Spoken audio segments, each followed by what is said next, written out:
Dahil sa sarap ng bagoong, makakakain ka talaga ng mangga dahil ito yung pinakamasarap na isawsaw sa mangga. Mmm. Ang sarap. Mmm.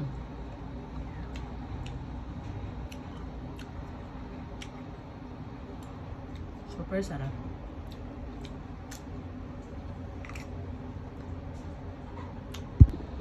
Anak, halika. Magluto tayo ng ginisang bagoong na may pork para isawsaw natin sa mangga or anong gusto nating dessert.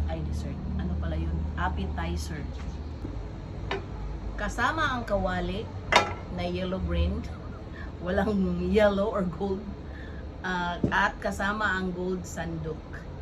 So, magisa na tayo. Mga sangkap ay bagoong. Yung alamang ba, nasa baso lang. Yun ang ano ko, pinaka gusto ko sa lahat ng mga bagoong hipon. At ito yung pork na pino-pinong ipahilisan.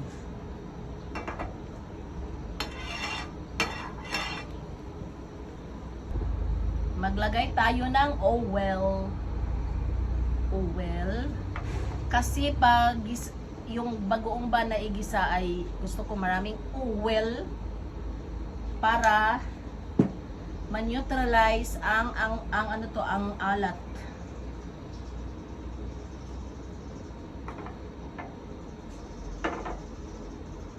Grabe ang amoy ng bagoong, oh. Parang gusto mo nang kumain. Sangkap pala ay magoong, of course, yung bawang, bombay, at yung siling pinong-pino. At ang napakagusto ko sa bagoong pagisahin ay maraming kamatis. Oh, kamatis na inano ko lang sa kamay ko. Ayoko yung mga kamatis na sa kutsilyo. Diba? Iba talaga yung mga mindset natin sa mga bagay-bagay. So ako, pag kamatis, lalo na pag kinakain ko yung kamatis, isawsaw sa bagoong na isda, masarap yung inano ko lang sa kamay. Ganyan. So, igisa na natin si bawang. Kung ayaw mong lapitan ng aswang, damihan mo si bawang. Yan, at si bombay. Kung wala nang maniningil sa'yo, nandito na si bombay.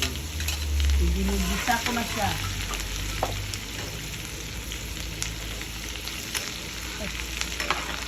Tumalsik yung oil.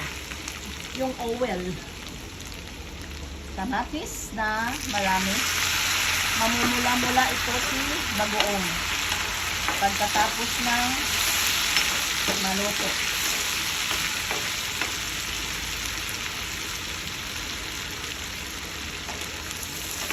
Minsan lang ako magluto ng bagoong. Siguro mga twice a year, mga ganyan.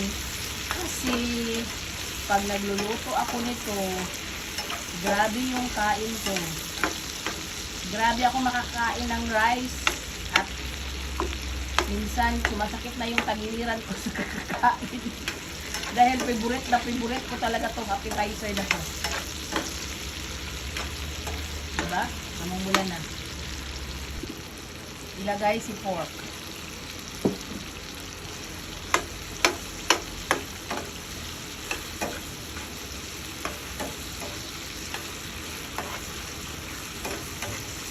Diba? Ang sarap-sarap. Ang daming kamatis. Ganyan lang. Madami si kamatis. Ilagay na natin si bagoong.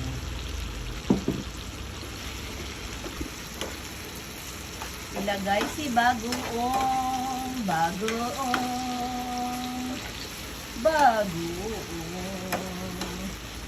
Diba? Namumula-mula na siya sa kamatis. Si kamatis kasi yung para sa akin pang neutralize.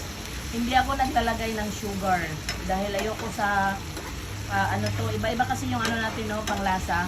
Ayaw kung pareho kami ng husband ko, ayaw namin yung food na may maano kaming sugar.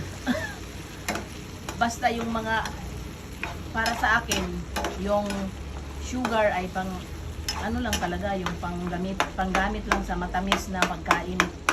Pero pag pagkain ay ulam natin, iba ang story. So, sisili, grabe ang anghang nito. Iba-iba yung ano natin, version sa mga pagkain. Iba-iba yung mga pagtitingin natin sa mga bagay-bagay, sa mga pagkain. Diba?